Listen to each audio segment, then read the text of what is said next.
हसन है। Please sir.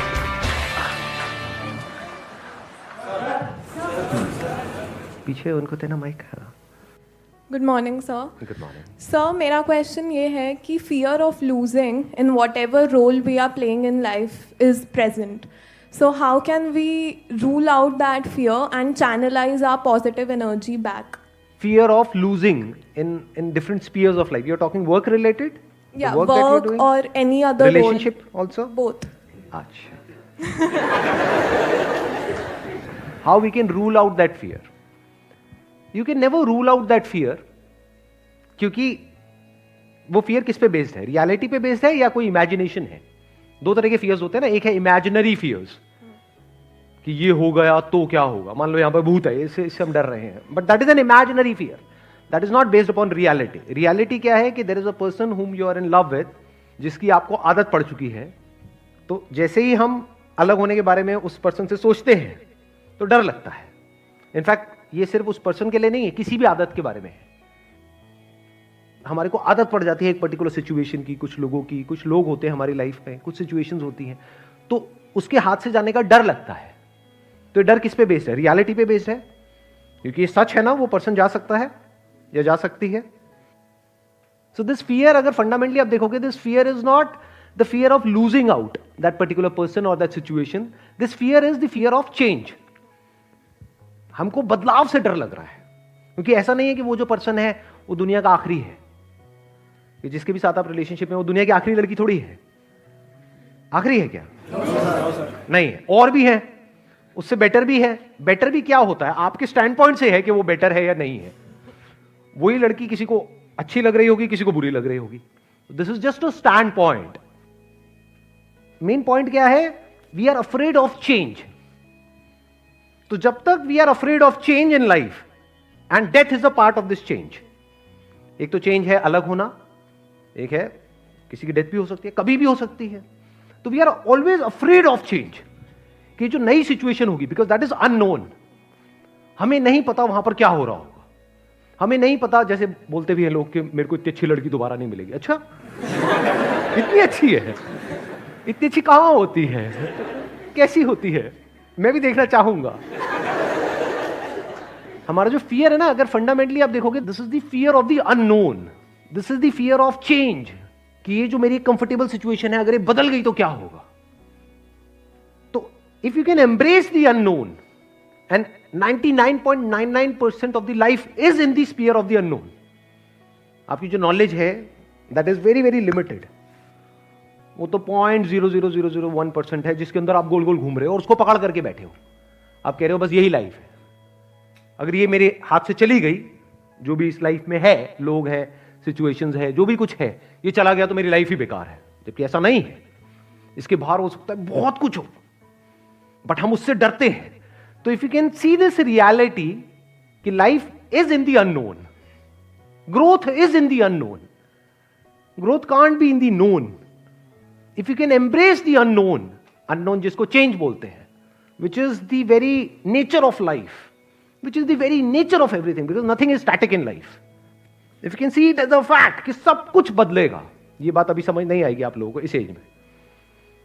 ये maturity कुछ पर्टिकुलर टाइम बाद आती है, एक पर्टिकुलर एज के बाद में आती है, जब हम अपनी ही लाइफ को बारीकी से ऑब्जर्व करते हैं कि एक टाइम पे जो ऐसा लग रहा था बिल्कुल लाइफ और डेथ सिचुएशन थी, ऐसा लग रहा होता है कि इसके बिना तो मेरी लाइफ ही नहीं चल सकती. सब कुछ खत्म हो जाएगा. कुछ भी खत्म नहीं होता है. लाइफ चलती रहती है और बेटर होती रहती है, अगर अंदर से आप सीख रहे हो, अंदर से आप ग्रो कर रहे हो. अगर वहीं पे स्टक हो गए हो, जो पास्ट में कुछ था, बस उसी में आप स्टक हो गए हो, तो you are not changing with life. Life बदल गई है, लेकिन आप नहीं बदल रहे हो. If you constantly change with life, there is no fear. उस चेंज में क्या आ गया? सब कुछ आ गया. कुछ भी बदल सकता है, कुछ भी हो सकता है. If you are actually okay for everything, मतलब कि बहुत स्ट्रगल करके एक लेवल पे आप पहुंचे हो, वो सब कुछ अगले दिन खत्म हो सकता है. If you are okay with this, not theoretically but actually, ये पर्सन है, जाता है चला जाए, जाती है चली जाए. If you are actually okay with it, तो कोई प्रॉब्लम नहीं है. Then there is no fear.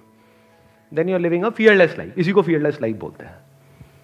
Sir कभी जो हमारे सर साल 2 साल पहले सर जो ड्रीम्स थे कि हमें ये अचीव करना है, ये अचीव करना है, तो सर एकदम कभी ऐसा टाइम आता है सर एकदम पाथ डिफरेंट हो जाता है, लेकिन सर फिर वो उन ड्रीम्स पे सर क्वेश्चन मार्क लग जाता है कि हम वो अचीव कर पाएंगे नहीं कर पाएंगे, तो सर इसको कैसे ओवरकम करें? पाथ डिफरेंट हो जाता है। Yes sir. तो उसमें बुराई क्या है? अभी वही तो मैं बात कर रहा था, चेंज बदल जाता है। हमको ही जो इंटरेस्टिंग लग रहा होता है, फॉर एग्जांपल बचपन में हो सकता है आपने होली के टाइम पे बहुत गुब्बारे मारे होंगे, मारे थे नहीं मारे थे? Yes sir. मारे थे। अभी मारते हो? नहीं सर। नहीं मारते, क्यों?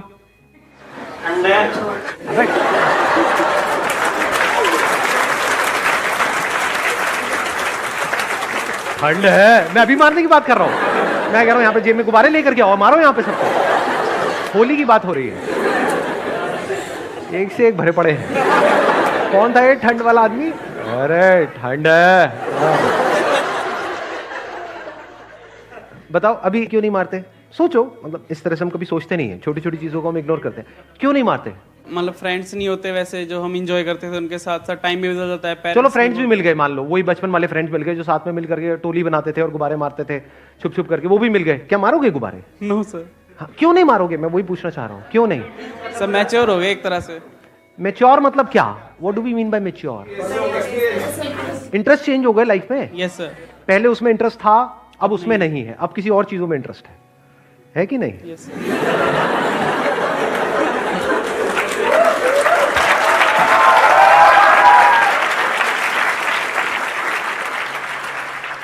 पहले होली के रंग में रंगते थे, अब किसी और रंग में रंगते हैं, है ना?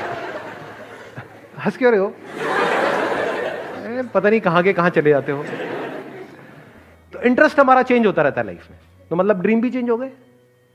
पहले ड्रीम यही होता था, मतलब ये आने वाली होली आने वाली, अब ये गुब्बारे मारेंगे, भर के रखेंगे, ये करेंगे। ड्रीम्स भी चेंज हो गए, इंटरेस्ट चेंज हो गए। एक टाइम पे जो हमको लग रहा होता है कि यही लाइफ है, अगर ये नहीं हुआ तो पता नहीं क्या हो जाएगा, छूट जाता है वो सब, कुछ और इंटरेस्ट आ जाते हैं। तो उसमें बुराई क्या है? हमें डर किस चीज से लग रहा है? क्या चाहते हो? लाइफ कैसी होनी चाहिए कि एक कुछ आपके माइंड में कोई ड्रीम आया, वो भी ड्रीम किस एज में आया? एक बहुत ही यंग एज में, जब आपने लाइफ को एक्चुअल में एक्सपीरियंस ही नहीं किया है, कुछ देखा ही नहीं है, एक्चुअल में पता ही नहीं है लाइफ क्या है। वो ड्रीम भी आपके अपने नहीं है, किसी ना किसी ने आपके माइंड में फीड कर दिया है। अपनी फैमिली में देखा किसी अंकल को या किसी को, होते नहीं है ऐसे फैमिली में कुछ अंकल, ऐसे अंकल सबके होते हैं कि ये किया उसके बाद में बहुत आगे चले गए। मान लो सीए किया और आज बहुत पैसा है उनके पास में, तो मुझे भी सीए करना है। यही तो होते हैं आपके ड्रीम। और क्या होते हैं? ऐसे नहीं बनते हैं। बट जब एक्चुअल में सीए करना शुरू किया है ना, हाँ चलो फाउंडेशन तो हो गया, उसके बाद में इंटर में अटक गए, चलो इंटर भी हो गया, और फाइनल में अटके पड़े हैं, इंटरेस्ट ही नहीं आ रहा है। तो उसकी वजह से क्या हो रहा है? अब हमारा ड्रीम चेंज हो रहा है। अब हमको डर लग रहा है। अब हमें लग रहा है कि अच्छा हमने इतना तो टाइम इन्वेस्ट कर दिया, अब इतना और कर देते हैं, चलिए कर ही लेता हूं। लेकिन समझ आ रहा है अंदर से कि इसमें मेरा इंटरेस्ट नहीं है, बट उसको छोड़ने में डर लगता है। तो इतना डरना नहीं चाहिए लाइफ में। All I can say is this. फिर हम ये भी तो कहते हैं क्विट नहीं करना चाहिए। एक माइक देना इनको। जैसे अभी आपने कहा कि उसको मतलब छोड़ने में डर लग रहा है, हम कर नहीं पा रहे, तो एक पॉइंट तो हम ये भी कहते हैं कि हमें क्विट नहीं करना चाहिए। तो फिर सर मतलब कुछ जगह पे छोड़ना बेटर होता है, कुछ जगह पे छोड़ना नहीं बेटर होता है। फॉर एग्जाम्पल शादी में भी ऐसा नहीं है you must never give a divorce. समझ गए ना? क्विट का मतलब क्या हुआ? डिवोर्स अलग हो गए। जब समझ आ रहा है कि you are not compatible, you are not made for each other, you can't live with each other, you can't stand each other, तो वहां पर क्या करना है? We must never quit. चाहे कुछ भी हो रहा है साथ में चलते चले जाओ। देखो समझना, एक है, ध्यान से समझना इसको। मैं पहले शादी के एग्जांपल से फिर करियर में लिंक कर दूंगा, वहां पे आप बड़े अच्छे से समझ पाओगे। देखो एक है शादी में छोटी मोटी प्रॉब्लम्स आ रही है, शुरू में जो आती ही है। ऐसे ही किसी भी करियर को हम चूज करते हैं तो शुरू में हमको प्रॉब्लम्स आती हैं। अब पता कैसे लगेगा वो छोटी प्रॉब्लम्स है और पता कैसे लगेगा वो बड़ी प्रॉब्लम्स है? लगाओ थोड़ा सा दिमाग। शादी में तो बड़ा क्लियर है उसको डिफाइन करना। मान लो ट्रस्ट से रिलेटेड इश्यूज हैं, रिस्पेक्ट से रिलेटेड इश्यूज हैं, ये सब क्या है? छोटे इश्यूज हैं, बड़े इश्यूज हैं? बड़े इश्यूज हैं। ऐसे करियर में क्या है? बड़े इश्यूज और क्या है? छोटे इश्यूज। अगर करियर में कोई बहुत बड़ा इशू आ जाए तो क्या उस करियर पे स्टिक रहना चाहिए, छोड़ देना चाहिए? छोड़ देना चाहिए। अगर छोटे मोटे इश्यूज आए तो उसको फेस करना चाहिए। अब छोटे इश्यूज क्या हैं और बड़े इश्यूज क्या हैं? फॉर एग्जाम्पल आपने कोई करियर चूज किया है और पढ़ाई में मन नहीं लग रहा है, ये क्या है? ये बहुत बड़ा इशू है, छोटा इशू है? बहुत छोटा इशू है, क्योंकि पढ़ाई में तो आप कुछ भी कर लो मन लगेगा ही नहीं। ये करियर ना लेके कोई और करियर लोगे, वहां पे भी पढ़ना तो पड़ेगा ना, एजुकेशन तो चाहिए, वहां मन लग जाएगा क्या? इसमें नहीं लग रहा, उसमें भी नहीं लगेगा। अच्छा, बड़ा इशू क्या है? करियर में आगे स्कोप नहीं। करियर में स्कोप ही नहीं है।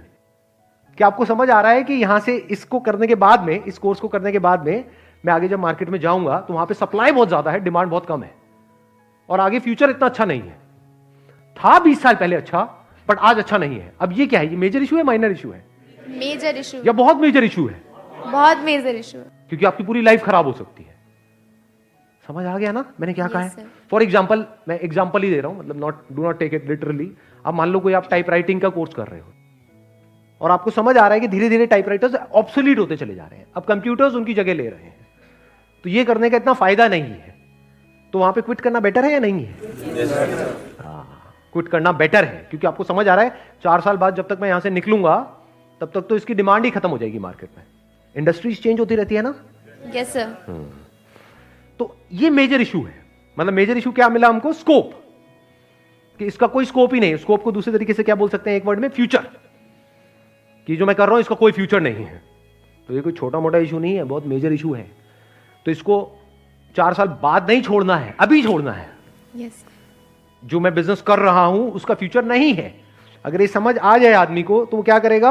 वेट नहीं करेगा कि जब वो पूरी तरह से खत्म हो जाए। उसको नजर आ जाना चाहिए कि ये चीज आने वाले 5-10 साल में पूरी तरह से खत्म हो जाएगी, तो उसको अभी ही छोड़ना चाहिए, 5 साल बाद नहीं, क्योंकि 5 साल बाद ना वो यहां का रहेगा ना वहां का रहेगा।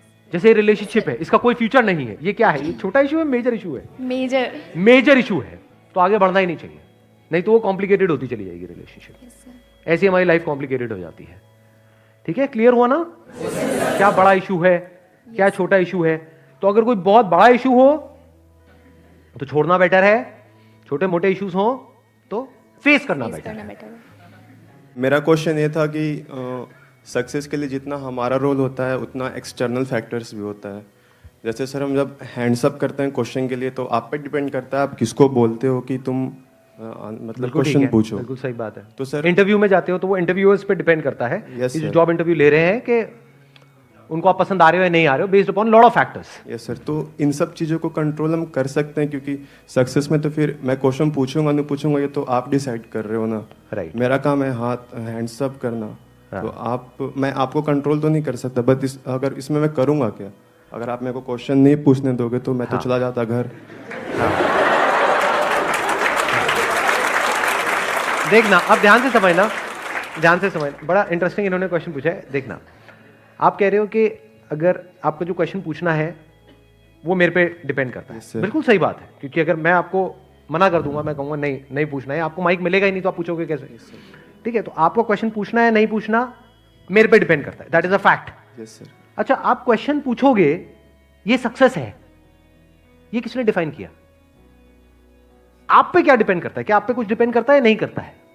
यहां पर आप बैठे हुए हो तो आपके लिए सक्सेस की 2 डेफिनेशन हो सकती है। एक ये कि मेरे को अगर क्वेश्चन पूछने को मिलेगा तो मैं सक्सेसफुल हूं, तो मेरा यहां पे आना सक्सेसफुल हो गया, नहीं तो मैं फेलियर हूं। Yes sir. तो ये क्या है? ये समझदारी है, बेवकूफी है? बेवकूफ़ी। बेवकूफी है, क्योंकि आपने अपनी लाइफ का कंट्रोल मेरे हाथ में दे दिया। Yes sir. अब मैं कंट्रोल करूंगा आपकी सक्सेस या फेलियर को। मैं जब चाहे आपको सक्सेसफुल बना दूंगा, जब चाहे फेलियर बना दूंगा। Yes sir. उसमें भी आपने और आगे डिफाइन कर रखा होगा अपने माइंड में कि अब मैंने क्वेश्चन पूछा, अगर तो मेरे क्वेश्चन का बहुत अच्छे से आंसर मिला तो मैं सक्सेसफुल हूं, अगर मेरी झंड हो गई तो बेवकूफ़। तो मैं महा फेलियर हूं। पहले तो मैं फेलियर था, अब तो मैं महा फेलियर हूं, क्योंकि कैमरे में लाखों लोग देखने वाले हैं और इतने लोगों के सामने मेरा मजाक उड़ गया है कि नहीं? ये सब कौन डिफाइन कर रहा है अपने लिए? आप अपने लिए डिफाइन कर रहे हो। Yes sir. लेकिन ये डिफाइन करने का तरीका ठीक नहीं है। दूसरा क्या हो सकता है? क्वेश्चन पूछने को मिले ना मिले, इससे फर्क क्या पड़ता है? मैं यहां पर किस लिए आया हूं? कुछ सीखने के लिए आया हूं। Yes sir. कोई पूछने के लिए थोड़ी आया हूं, सीखने के लिए आया हूं। तो अगर मैंने आज यहां से एक भी ऐसी बात सीखी जिससे मेरी लाइफ को एक अलग डायरेक्शन मिले तो मैं सक्सेसफुल हूं। Yes sir. Yes sir. अब ये सीखने की जो रिस्पॉन्सिबिलिटी है वो किसके ऊपर है? मेरे ऊपर। या ये कह लो, ये जो सीखने का कंट्रोल है, सीखना which is link to changing your life, तो अपनी जिंदगी को बदलने का कंट्रोल किसके हाथ में आ गया? मेरे हाथ। पूरी तरह से आपके हाथ में आ गया। सर। आपको सीखना है सीखो, नहीं सीखना मत सीखो, मेरा उसमें कोई रोल नहीं।